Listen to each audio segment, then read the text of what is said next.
ಆತ್ಮೀಯರೇ ನಮಸ್ಕಾರ.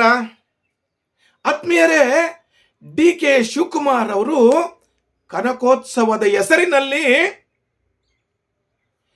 ತಮ್ಮ ಕೊನೆಯ ಆಟವನ್ನು ಪ್ರಾರಂಭ ಮಾಡಿದ್ದಾರೆ.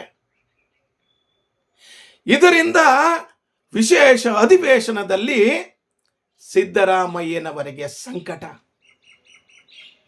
ಏನದು ಸಂಕಟ, ಏನದು ಕೊನೆಯ ಆಟ, ಈ ಎಲ್ಲವನ್ನ ತಿಳಿಯೋಣ ಬನ್ನಿ. ನಾನು Prajakeeya Srinivas Belur. Welcome to Prajakeeya YouTube channel. ಮಿತ್ರರೇ, ನೀವಿನ್ನೂ ನನ್ನ ಚಾನಲ್ಗೆ ಸಬ್ಸ್ಕ್ರೈಬ್ ಆಗಿಲ್ಲ ಅಂದರೆ ದಯಮಾಡಿ ಸಬ್ಸ್ಕ್ರೈಬ್ ಆಗಿ ಹಾಗೂ ಈ ವಿಡಿಯೋವನ್ನು ಸಂಪೂರ್ಣವಾಗಿ ನೋಡಿ ನಿಮ್ಮ ಅಭಿಪ್ರಾಯ ಮತ್ತು ಅನಿಸಿಕೆಗಳನ್ನು ಕಾಮೆಂಟ್ಸ್ ಮಾಡಿ ತಿಳಿಸಿ. ನೇರವಾಗಿ ವಿಚಾರಕ್ಕೆ ಬರೋಣ. ಸ್ನೇಹಿತರೆ, ರಾಜ್ಯದ ರಾಜಕಾರಣದಲ್ಲಿ ಕುರ್ಚಿ ಬದಲಾವಣೆ ಅನ್ನೋದು ದಿನದಿಂದ ದಿನಕ್ಕೆ ಕಗ್ಗಂಟಾಗ್ತಾ ಇದೆ. ಡಿ ಕೆ ಶಿವಕುಮಾರ್ ಬ್ರದರ್ಸ್ ಕೊತ ಕುದಿತಾ ಇದ್ದಾರೆ. ಅದಕ್ಕಾಗಿ ಏನು ಬೇಕಾದರೂ ತ್ಯಾಗ ಮಾಡಲಿಕ್ಕೆ, ಏನು ಬೇಕಾದರೂ ಧೈರ್ಯ ಮಾಡಲಿಕ್ಕೆ ರೆಡಿಯಾಗಿದ್ದಾರೆ. ಸೆಷನ್ನಲ್ಲಿ ವಿರೋಧ ಪಕ್ಷದ ನಾಯಕರಾದ ಆರ್ ಅಶೋಕ್ ಅವರು ನೇರ ಪ್ರಶ್ನೆ ಕೇಳ್ತಾರೆ. ಏನಿದು ಗಲಾಟೆ, ಯಾವಾಗ ಕುರ್ಚಿ ಬದಲಾವಣೆ ಆಗ್ತದೆ ಅಂತ ಹೇಳಿದಾಗ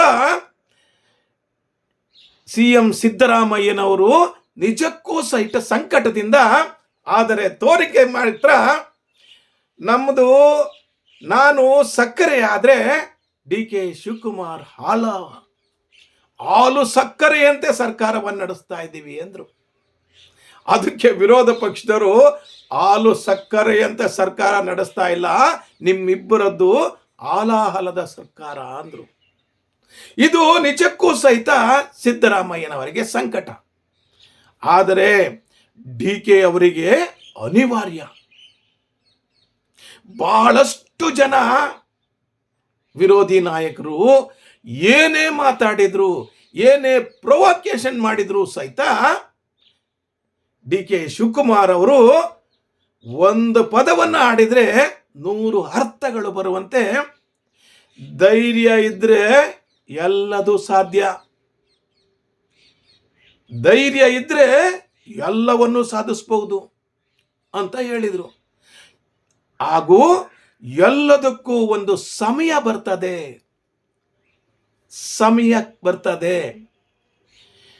ನನ್ನ ಸಪೋರ್ಟಿಗೆ ಸಿಎಂ ಸಿದ್ದರಾಮಯ್ಯನವರೊಂದಿಗೆ 139 ಜನ ಶಾಸಕರಿದ್ದಾರೆ ಅಂತ ಹೇಳಿದರು. ಅದಕ್ಕಿಂತ ಇನ್ನು ಮುಂದೆ ಹೋಗಿ, ನಾನು ಸಿದ್ದರಾಮಯ್ಯನವರ ಕಷ್ಟ ಕಾಲದಲ್ಲಿ ಅವರಿಗೆ ಬಹಳಷ್ಟು ಸಹಾಯ ಮಾಡಿದ್ದೀನಿ, ಅದೇ ರೀತಿ ಸಿದ್ದರಾಮಯ್ಯನವರು ನನಗೆ ಸಹಾಯ ಮಾಡ್ತಾರೆ. ಇದರ ಅರ್ಥಗಳೇನು? 100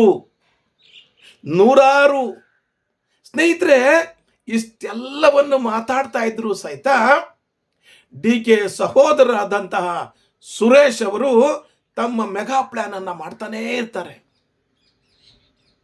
ಏನದು ಮೆಗಾ ಪ್ಲಾನ್ ಅಂದರೆ, 50 ಕೋಟಿ ರೂಪಾಯಿ ಖರ್ಚು ಮಾಡಿ ಕನಕಪುರದಲ್ಲಿ ಕನಕೋತ್ಸವವನ್ನು ಮಾಡಿದರು. ಕನಕೋತ್ಸವ ಅಂದರೆ ಕನಕೋತ್ಸವದ ರೀತಿಯಲ್ಲೇ ಇತ್ತು. 50 ಕೋಟಿ ಪ್ರಾಜೆಕ್ಟ್. ಅದರ ವಿಶೇಷಗಳೇನಪ್ಪ ಅಂದರೆ, ಬಹಳಷ್ಟು ಕಲಾವಿದರನ್ನ ಕರೆಸಿ ಕಲಾ ವಿಜೃಂಭಣೆಯಿಂದ ಮಾಡಿದರು. ಸಂಗೀತ, ನೃತ್ಯ, ಡ್ಯಾನ್ಸು ಎಲ್ಲವೂ ಇತ್ತು. ಅದೇ ರೀತಿ ಎಲ್ಲ ನಾಯಕ ನಟರನ್ನ, ಡಾಕ್ಟರ್ ಶಿವರಾಜ್ ಕುಮಾರ್ ಫ್ಯಾಮಿಲಿ, ಉಪೇಂದ್ರ ಬಂದಿದ್ರು, ಅರವಿಂದ್ ಬಂದಿದ್ರು, ಹಾಗೂ ಶೆಟ್ರು ಬಂದಿದ್ರು. ಅವರೆಲ್ಲರನ್ನು ಕರೆಸಿದ ಉದ್ದೇಶ ಜನ ಸೇರಿಸಬೇಕು, ಜನಕ್ಕೆ ವಿಚಾರ ಗೊತ್ತಾಗಬೇಕು ಅಂತ. ಆದರೆ ಮುಖ್ಯ ಉದ್ದೇಶನೇ ಆ ಒಂದು ಉತ್ಸವದ ಮೂಲಕ ಶಾಸಕರನ್ನ ತಮ್ಮತ್ತ ಸೆಳೆಯಬೇಕು. ನೇರ ಹೈಕಮಾಂಡ್ಗೆ ಮತ್ತು ಸಿದ್ದರಾಮಯ್ಯನವರ ಬಣಕ್ಕೆ ನನ್ನೊಟ್ಟಿಗೆ 50ಕ್ಕಿಂತ ಹೆಚ್ಚು ಶಾಸಕರಿದ್ದಾರೆ ಅನ್ನೋದನ್ನ ತೋರಿಸ್ಬೇಕಾಗಿತ್ತು. ಬಹಳಷ್ಟು ಶಾಸಕರು ಯಾರು ಸಿದ್ದರಾಮಯ್ಯನವರ ಬಣದಲ್ಲಿ ಗುರುತಿಸ್ಕೊಂಡಿದ್ರು, ಆತ್ಮೀಯರು ಅಂತವರು, ಹಾಸನದ ಹುಲಿ ಶಿವಲಿಂಗೇಗೌಡರು ಬಂದಿದ್ರು, ಬಹಳಷ್ಟು ಶಾಸಕರು ಬಂದಿದ್ರು. ಅವರ ಸಂಖ್ಯೆ 50ಕ್ಕಿಂತ ಹೆಚ್ಚು. ಅವರೆಲ್ಲರನ್ನ ನೇರ ಡಿ ಕೆ ಶಿವಕುಮಾರ್ ಅವರೇ ಸನ್ಮಾನ ಮಾಡಿ, ಡಿ ಕೆ ಶಿವಕುಮಾರ್ ಅವರಿಗೆ ಊಟವನ್ನು ಬಡಿಸಿ, ಅವರೊಟ್ಟಿಗೆ ಔತಣಕೂಟವನ್ನು ವ್ಯವಸ್ಥೆ ಮಾಡಿದ್ರು. ಆದರೆ ವಿಶೇಷ ಏನಪ್ಪ ಅಂದರೆ, ಕರ್ನಾಟಕದ ಮುಖ್ಯಮಂತ್ರಿಯವರಾದಂತಹ ಸಿದ್ದರಾಮಯ್ಯನವರನ್ನೇ ಕರೆಸಿರಲಿಲ್ಲ. ಇದು ನಿಜಕ್ಕೂ ಸಹಿತ CM ಸಿದ್ದರಾಮಯ್ಯನವರಿಗೆ ಸಂಕಟ, ಡಿ ಕೆ ಶಿವಕುಮಾರ್ ಅವರಿಗೆ ಕೊನೆ ಆಟ.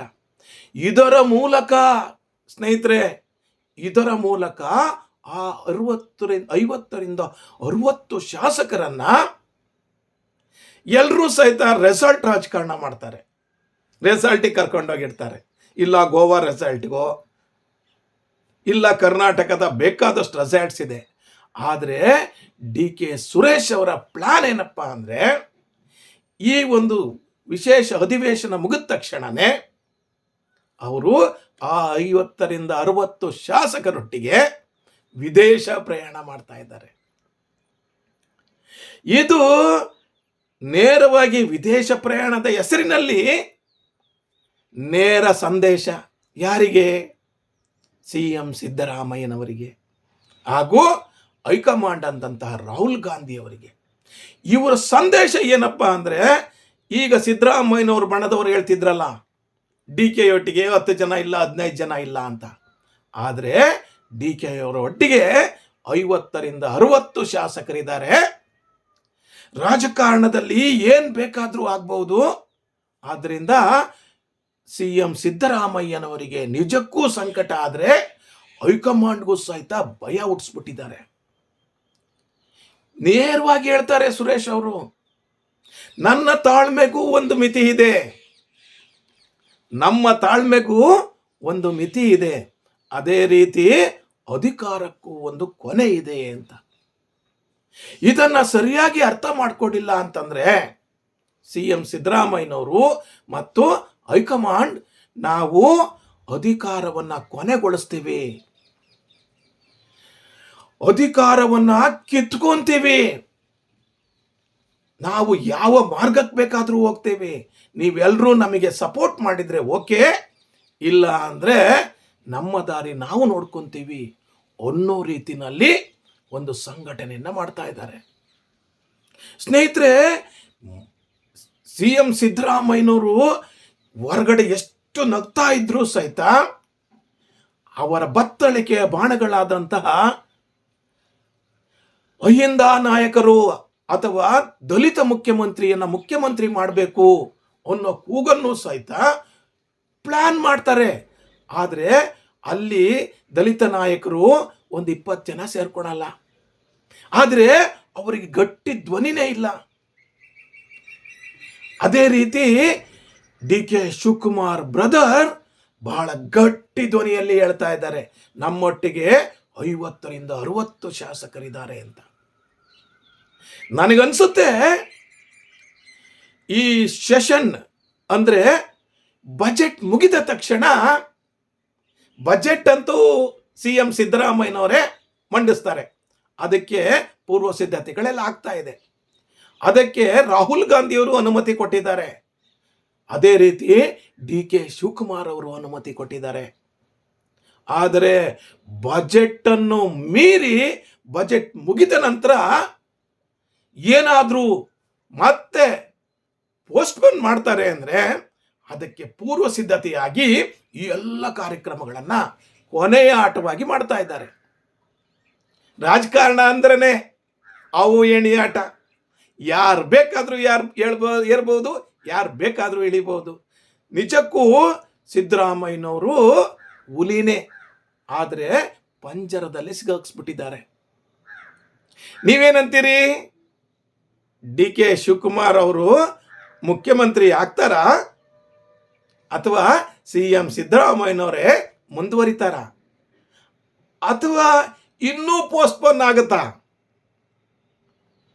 ಇನ್ನೂ ಪೋಸ್ಟ್ಪೋನ್ ಆಗಿ DK ಶಿವಕುಮಾರ್ ಅವರು ತಮ್ಮ ಮುಖ್ಯಮಂತ್ರಿ ಕನಸನ್ನು ಈಡೇರಿಸ್ಕೊಳ್ಳಿಕ್ಕೆ ಬೇರೆ ದಾರಿಯನ್ನು ಹುಡುಕ್ತಾರ. ರಾಜಕಾರಣ ಏನ್ ಬೇಕಾದ್ರೂ ಆಗ್ಬೋದು. ಇವತ್ತಿನ ಶತ್ರು ನಾಳೆಯ ಮಿತ್ರರಾಗಿರ್ತಾರೆ, ಅಥವಾ ಇವತ್ತಿನ ಮಿತ್ರ ನಾಳೆ ಶತ್ರುನೂ ಆಗ್ಬಹುದು. ನೀವೇನಂತೀರಿ? ನಿಮ್ಮ ಅಭಿಪ್ರಾಯ ಮತ್ತು ನಿಮ್ಮ ಅನಿಸಿಕೆಗಳನ್ನು ಕಾಮೆಂಟ್ಸ್ ಮಾಡಿ ತಿಳಿಸಿ. ನನ್ನ ಈ ವಿಡಿಯೋ ನೋಡಿದ್ದಕ್ಕೆ ನಿಮಗೆಲ್ಲರಿಗೂ ಶರಣಾರ್ಥಿ.